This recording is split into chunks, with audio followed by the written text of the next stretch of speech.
하나님 말씀 함께 보시겠습니다. 여호수아 9장입니다. 여호수아 9장 14절에서 21절까지의 말씀 함께 보시겠습니다. 네, 우리 찾으신 대로 한 절씩 하나님 말씀 교독하도록 하겠습니다.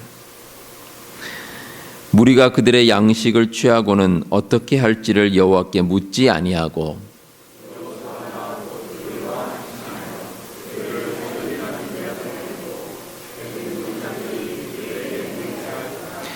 그들과 조약을 맺은 후 사흘이 지나서야 그들이 이웃에서 자기들 중에 거주하는 자들이라 함을 들으니라.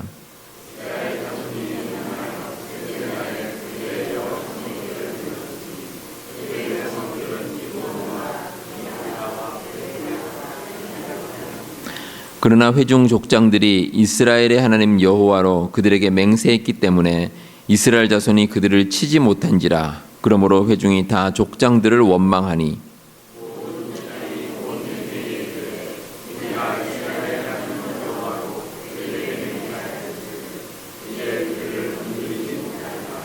우리가 그들에게 맹세한 맹약으로 말미암아 진노가 우리에게 임할까 하노니 이렇게 행하여 그들을 살리리라 하고 우리에게 이르되 그들을 살리라 하니 족장들이 그들에게 이른 대로 그들이 온 회중을 위하여 나무를 패며 물을 깃는 자가 되었더라. 아멘. 초등학교에 다니는 이 철수라는 아이가 있었습니다. 어느 날 근데 선생님이 철수를 교무실로 불렀습니다. 그리고 야단을 쳤습니다. 너 왜 요즘 숙제가 이 모양이냐? 숙제가 답도 틀리고 제대로 해오지 못하는 것이 무슨 일이냐? 이렇게 물으면서 너 도저히 안 되겠다. 너 어머니 학교로 불러와라. 어머니 학교로 모시고 와라. 이렇게 이야기를 했습니다. 그러자 철수가 이렇게 말했습니다. 선생님, 어머니가 오셔도 아무 소용이 없을 겁니다. 그래서 왜 그러냐 물어보니까 선생님, 제 숙제는 항상 저희 엄마가 해주시거든요. 자, 선생님을 속인 것이 누구의 잘못입니까? 철수의 잘못입니까? 철수 어머니의 잘못입니까? 누군가를 속인다는 것은 옳지 않은 행위입니다. 그런데 세상에는 참 속고 속이는 일이 많이 있습니다. 오늘 말씀 가운데도 누군가를 속이려는 사람들, 그리고 또 속임을 당하는 사람들이 기록되어 있습니다. 속이려고 하는 사람은 기브온이라는 민족이고 속임을 당하는 자는 이스라엘 민족입니다. 오늘 본문의 내용을 간략하게 정리하면 이렇습니다. 이제 이스라엘 백성들이 가나안 땅에 들어와서 가나안 땅을 하나씩 정복해 나가기 시작합니다. 근데 그 과정에서 만난 그 민족 가운데 기브온이라고 있습니다. 기브온 민족이 있는데 이 기브온 민족이 가만히 생각해 보니까 우리가 이스라엘과 싸워서는 도저히 상대가 되지 않겠다. 이러다가 우리가 다 멸망하겠다 싶어서 꾀를 냅니다. 그래서 이스라엘 민족에게 몰래 찾아가서 우리는 이 가나안 땅에 살지 않고 아주 멀리서 온 사람들입니다. 그런데 이스라엘과 화친을 맺고 싶습니다. 그러니 우리와 맹세를 그러니까 싸우지 않겠다고 맹세를 해 주십시오 하고 요청을 했습니다. 그런데 이스라엘이 이 속임수에 넘어가고 말았습니다. 그래서 그들이 원하는 대로 그렇게 화친을 하고 말았습니다. 이 기브온은 이스라엘이 점령해야 될 땅입니다. 그런데 오히려 그 사람들과 화친을 맺고 말았다는 겁니다. 자, 이렇게 이스라엘의 기브온 사람들과 화친을 맺은 속임수에 넘어간 그 표면적인 이유가 몇 가지가 있습니다. 하나는 이 기브온 사람들이 참 우호적으로 나왔습니다. 근데 거기에 너무 반가웠습니다. 이스라엘 백성이 이제 가나안 땅에 들어와서 계속해서 전쟁을 하고 그 나라를 점령해 나가야 됩니다. 그러면 다 적대적인 사람들입니다. 그런데 그 중에서 누군가가 와서 우리와 화친을 합시다. 그 말을 처음 들은 겁니다. 얼마나 마음이 좋았겠습니까? 반갑고. 그래서 그 민족과 아무 생각 없이 맹세를 하게 된 겁니다. 두 번째 이유는 이 기브온 족속들이 이스라엘 사람들에 대해서 저자세를 취했습니다. 화친을 맺자고 간곡히 부탁해. 심지어는 우리가 당신들의 종이 되겠습니다. 이런 식으로 이야기를 했습니다. 얼마나 이스라엘 백성들이 우쭐했겠습니까? 우리가 그래도 대단한가 보다 이렇게 생각을 하고 아무 생각이 없이 맹세를 하고 말았습니다. 또 세 번째 이유는 세상적인 정치적인 이유 때문입니다. 기브온 족속들의 말대로 만약에 기브온 족속이 멀리서 왔으면 이스라엘이 싸울 이유가 없습니다. 오히려 가나안 땅을 정복해 나가는데 이 사람들이 도움이 된다는 겁니다. 그래서 그런 정치적인 세상적인 이유로 해서 그들과 화친을 맺었습니다. 근데 중요한 것은 어쨌든 이스라엘 백성들은 속임수에 넘어갔다는 사실입니다. 올바른 판단을 내리지 못했습니다. 특별히 하나님 보시기에 올바로 행동하지 못했습니다. 우리 그리스도인들도 세상을 살면서 이 세상의 속임수에 넘어가는 경우가 있습니다. 그 대부분의 이유가 우리에게 지혜가 없기 때문입니다. 우리가 가진 생각을 내려놓고 하나님께서 주시는 지혜를 간구하면 우리가 그 지혜를 가지면 그 속임수에 넘어가지를 않습니다.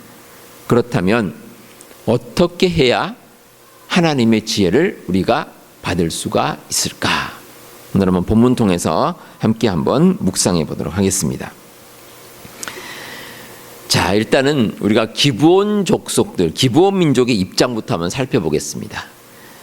속이려는 자의 의중을 우리가 알아야, 그들의 형편을 알아야지 어떻게 우리가 속지 않을 수 있는가, 그걸 이제 우리가 알 수 있기 때문입니다. 기브온이 이스라엘을 속이려고 했던 가장 큰 이유는 그들의 생사가 걸린 문제였기 때문입니다. 그들의 목숨이 걸린 문제였습니다. 이스라엘 백성들이 만약에 기브온을 쳐들어오면 방법이 없습니다. 자기들이 분명히 싸워가지고는 절대 이길 수 없다는 것을 알았기 때문에 자기들의 생사가 걸렸기 때문에 기브온 민족은 화친을 하자 이렇게 제안을 한 겁니다. 뭐 이런 부분은 우리가 충분히 이해될 수 있는 부분입니다. 누구든지 이 목숨이 걸린 문제 앞에서는, 생사가 걸린 문제 앞에서는 자기의 모든 것을 다 하게 되어 있습니다. 뭐 소위 말해서 수단과 방법을 가리지 않습니다.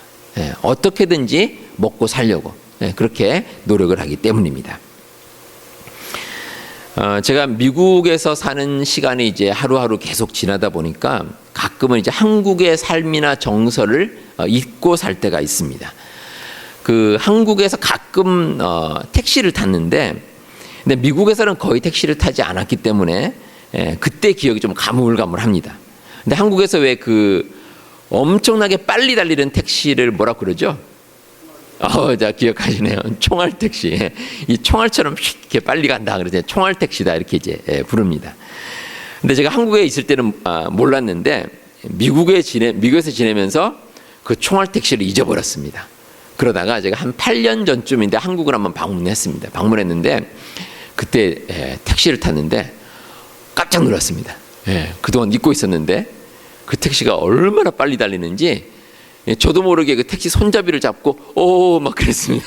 그러니까 그 운전하시는 분이 저 이제 눈치를 챘습니다. 그리고 힐끔 저를 보시더니 하시는 말씀이 아유 먹고 살아야 하는데 별 수 있겠습니까? 이러시더라고요. 그러니까 이제 막 빨리 달리는 것에 대해서 아마 그렇게 이제 말씀을 하셨습니다. 근데 뭐 어떻게 했습니까? 그렇게 빨리 이제 달려서 조금이라도 더 이제 벌고자 하시는데 제가 뭐라고 할 말도 없고 그래서 눈 찔끔 감고 그냥 손잡이 꽉 잡고 그렇게 탔던 기억이 납니다. 그래서 제가 이번에 한국 방문했을 때는 택시를 거의 타지 않았습니다. 택시를 안 타고 버스, 지하철 이렇게 이제 타고 다녔습니다. 근데 기브온 족속도 마찬가지입니다. 이 이스라엘에 맞서서 도저히 싸울 엄두가 나질 않습니다. 그래서 생각한 것이 그래도 우리가 살아야겠기에 속임수를 생각을 한 겁니다. 근데 사실은 기브온 족속이 저지른 더 큰 잘못이 있습니다. 이스라엘을 속인 것까지는 그래도 뭐 살아남아야 되니까 어쩔 수 없는데 하나님과의 맹세를 속인 겁니다. 이스라엘 민족으로 하여금 하나님께 맹세를 하게 만들었습니다. 이건 아주 큰 잘못입니다. 이스라엘 이 민족은 하나님과 맹세하면 그 맹세는 어떤 것이 되든지 지켜야 할 의무가 있습니다. 그런데 기브온 족속들이 그걸 이용한 겁니다. 그러니까 이스라엘 백성들 하여금 하나님께 맹세하라. 이걸 이용해서 자기들의 이익을 취한 겁니다. 오늘날 우리도 살아가면서 여러 가지 일들을 참 겪습니다. 우리가 살아가면서 겪는 일 가운데 우리가 속임을 당하는 일들이 있습니다. 근데 속이는 사람들의 마음은 어쩔 수가 없습니다. 자기들이 그렇게 하니까. 중요한 것은 우리의 태도입니다. 우리가 거기에 맞서서 어떤 모습으로 대응을 해야 할 것인가. 그러니까 오늘 사실 더 중요한 것은 기브온 족속들이 속이려고 했던 것보다도 이스라엘 민족들이 어떻게 방어해 나가야 할 것인가. 왜냐하면 우리도 그런 처지이기 때문에 이게 더 중요하다는 겁니다. 이스라엘 백성들이 저지른 잘못이 있습니다. 가장 큰 잘못은 하나님께 아뢰지 않았다는 겁니다. 이게 가장 중요한 잘못입니다. 오늘 말씀 14절에 보시면 무리가 그들의 양식을 취하고는 어떻게 할지를 여호와께 묻지 아니하고, 이렇게 기록이 되어 있습니다. 하나님께 기도하지 않았습니다. 지금 기브온 족속들이 온 것은 이거 그냥 작은 문제가 아닙니다. 엄청나게 중요한 문제입니다. 그런데 이스라엘 백성들은 하나님께 기도하지 않았습니다. 하나님께 아뢰지 않았습니다. 이스라엘 백성들이 하나님께 묻지 않아서 잘못된 결정을 내린 것이 이번 한 번이 아닙니다. 바로 전에 그 아이성 전투를 할 때도 마찬가지였습니다. 아이성이 좀 작아 보이니까 그냥 알아서 공격을 했습니다. 어떻게 됐습니까? 큰 패배를 당하고 말았습니다. 근데 이스라엘 백성들 보면 마치 이 영적인 건망증이 있는 것 같습니다. 하나님께 아뢰고 일을 해야 되는데 이 중요한 일 앞에서 하나님께 아뢰질 않습니다. 이 기브온 사람들이 왔을 때 가장 먼저 해야 할 것이 하나님께 기도하고 아뢰는 겁니다. 하나님, 이 사람들이 우리에게 와서 화친을 하고자 하는데 우리가 어떻게 하면 좋겠습니까? 이거 하나님께 기도해야죠. 근데 이스라엘 백성들은 그렇게 하지를 않았습니다. 우리 여러분, 우리가 어떤 문제 앞에서 왜 기도를 해야 됩니까? 왜 우리가 하나님께 아뢰어야 되겠습니까? 우리가 약하기 때문입니다. 우리가 약하기 때문에. 우리가 약하기 때문에 하나님께서 우리에게 힘을 달라고, 하나님이 계시지 않으면 우리 자신의 힘으로는 어려움을 극복할 수 없기 때문에, 그래서 우리가 하나님께 기도하는 겁니다. 언제가 제가 이런 신문 기사를 한번 읽은 적이 있습니다. 요한 웨스트하우저라는 이 동굴 탐험가가 있습니다. 근데 이분이 이 독일에서 이제 동굴을 탐험하다가 3,000피트 정도의 아래로 떨어졌습니다. 실수로 잘못 떨어져서 몸을 다쳤는데 꼼짝을 못하는 겁니다. 움직일 수가 없어요. 그냥 그 자리에서 어떻게 할 수 없는 상황이 되고 말았습니다. 근데 그러고 나서 무려 11일 10시간 40분 동안, 거의 12일 동안 그 자리에서 꼼짝하지 못하고 쓰러져서 움직이지를 못하는 겁니다. 그러니까 자기 힘으로 빠져날 수가 없습니다. 근데 이 사람이 실종됐다는 소식을 듣고 80명 정도의 전문 동굴 구조단이 그 사람을 찾았습니다. 그리고 나서 이제 간신히 찾아서 구조될 수 있었다. 제가 이런 기사를 읽은 적이 있습니다. 시편 40편 2절 말씀에 나를 기가 막힐 웅덩이와 수렁에서 끌어올리시고 내 발을 반석 위에 두사 내 걸음을 견고하게 하셨도다. 이런 말씀이 있습니다. 하나님께서 우리를 도와주지 않으시면 우리는 세상의 어떤 수렁에서도 빠져나갈 수가 없습니다. 그게 우리의 모습입니다. 세상에서 사람들이 우리를 속이려 할 때도 마찬가지입니다. 우리에게 하나님께서 주시는 지혜가 없으면 우리가 이겨나갈 수가 없습니다. 그래서 우리가 기도하는 겁니다. 그래서 우리가 하나님께 하나님, 우리로 하여금 힘을 주십시오. 우리로 하여금 세상에서 쓰러지지 않게 하여 주십시오. 이렇게 우리가 기도하는 겁니다.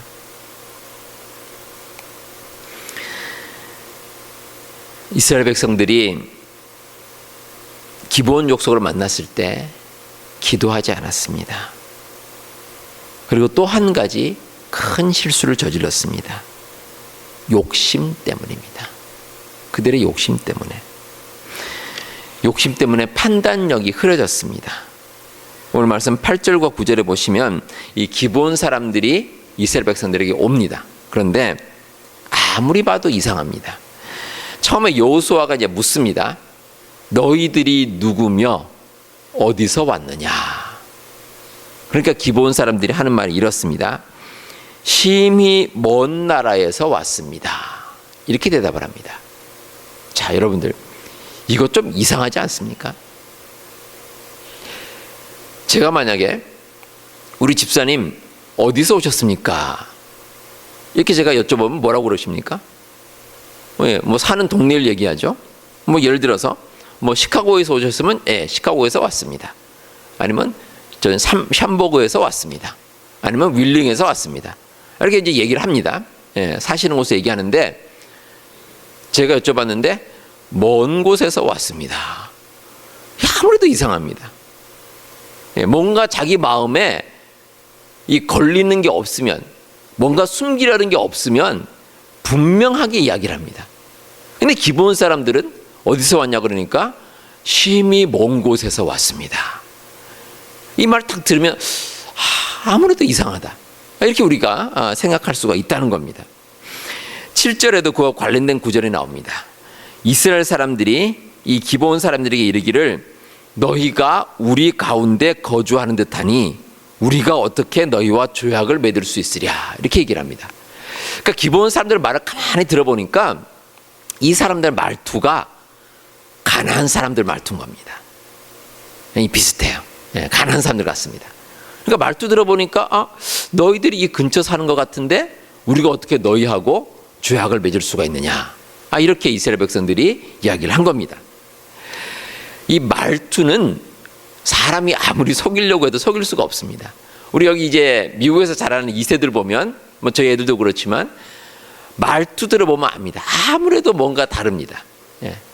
한국말 할 때 여기 어색하고 좀 어눌합니다. 그리고 용어도 잘 틀릴 때가 많습니다.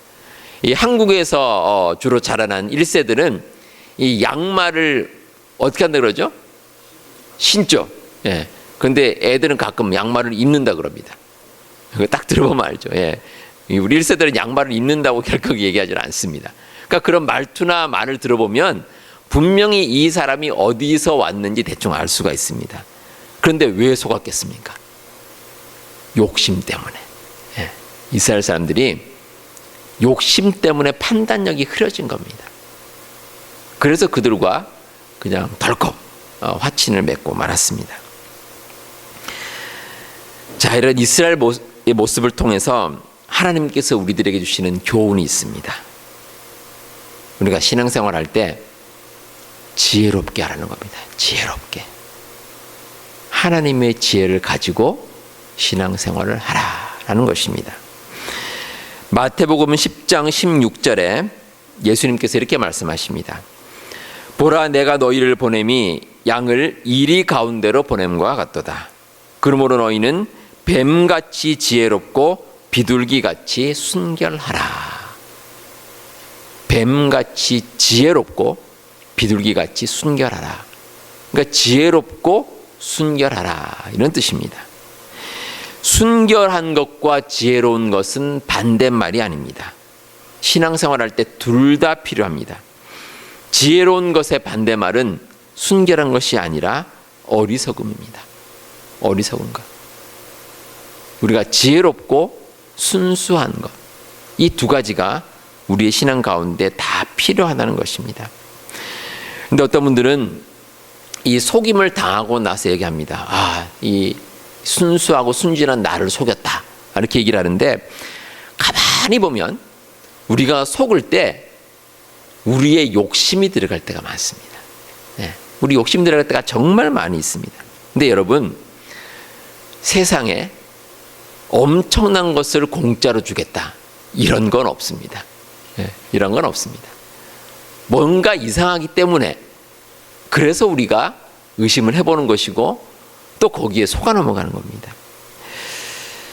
참된 지혜는 하나님의 뜻을 따르는 겁니다. 하나님의 뜻을 따르고 하나님께서 뭐라고 말씀하시는지 거기에 우리가 의지하면 우리가 이 세상을 지혜롭게 살아갈 수가 있습니다. 이 교훈은 백성들에게도 소중하지만 정말 중요한 것은 지도자입니다. 지도자. 그래서 우리가 정말 지도자를 위해서 기도해야 될 필요가 있습니다. 오늘 이스라엘 백성들이 말씀 18절에 보시면 회중이 다 족장들을 원망하였다, 이렇게 기록하고 있습니다. 족장들을 원망했습니다. 지도자를 원망했습니다. 그런데 이 지도자들이 아무런 대답도 하질 않았습니다. 자기들이 잘못했기 때문입니다. 이 지도자는 한 민족을 흥하게도 만들고 망하게도 만듭니다. 그래서 우리가 지도자들을 위한 기도가 반드시 필요합니다. 1894년에 청일전쟁이 벌어졌습니다. 그 결과는 역사에 나오는 대로 일본이 승리를 했습니다. 그런데 중요한 것은 청나라가 일본에게 그렇게 참패할 만한 정도의 군사력은 아니었습니다. 문제는 지도자였습니다. 당시 영국이 이 청나라에게 제안을 했습니다. 우리가 함정이 좋은 것이 있으니 우리의 함정을 좀 사가라, 큰 배를 좀 사가라, 이렇게 청나라에게 제안을 했습니다. 근데 청나라가 거절했습니다. 근데 그 이유가 뭔지 아십니까? 당시 청나라의 이제 황제로 군림했던 서태후라는 여인이 있는데 생일 잔치 비용에 쓰려고, 그 비용 때문에 그 함정을 구입하지 않았다는 겁니다. 그리고 이런 일화도 있습니다. 이 청나라가 일본에 비해서 군함과 대포가 약하지 않았습니다. 크고 많았습니다. 그런데 실제로 전쟁에 들어가서 청나라가 함정에서 대포를 쐈습니다. 포탄이 떨어졌는데 일본 함정에 맞았는데 꿈쩍도 안 하는 겁니다. 그 일본 군들이 포탄을 보니 그게 가짜였습니다. 포탄이 터지는데 그 안에 콩이 들어있고 진흙이 들어있고 석탄가루가 들어있고, 그러니까 이거 연습용으로 사용하는 포탄인데 그걸 실전에 사용한 겁니다. 그 이유가 뭐냐면 당시에 부패한 관리들이 진짜 포탄은 다 팔아먹었습니다. 그리고 가짜 포탄을 주고 전쟁에 나가겠다는 겁니다. 그러니 전쟁에서 이길 수가 없습니다. 어떤 공동체든지 지도자가 중요합니다. 지도자가 가진 지혜가 그 공동체를 살려낼 수가 있습니다. 우리 여러분들, 한국과 미국의 우리 정치 지도자들 위해서 여러분들 기도하시고, 경제를 담당하는 지도자를 위해서도 꼭 기도하시기 바랍니다. 특별히 여러 교회의 지도자를 위해서도 반드시 기도하시기 바랍니다. 지도자가 지혜롭게 잘 서면 그 공동체가 든든히 서갈 수가 있습니다. 오늘 말씀을 정리하겠습니다. 세상은 우리의 마음을 속이고 흔들려고 합니다. 그 유혹과 도전에 직면해서 우리에게 필요한 것은 하나님께서 주시는 지혜입니다. 늘 하나님께 기도하고 하나님께 의뢰하면 우리는 지혜롭게 이 세상을 살아갈 수가 있습니다.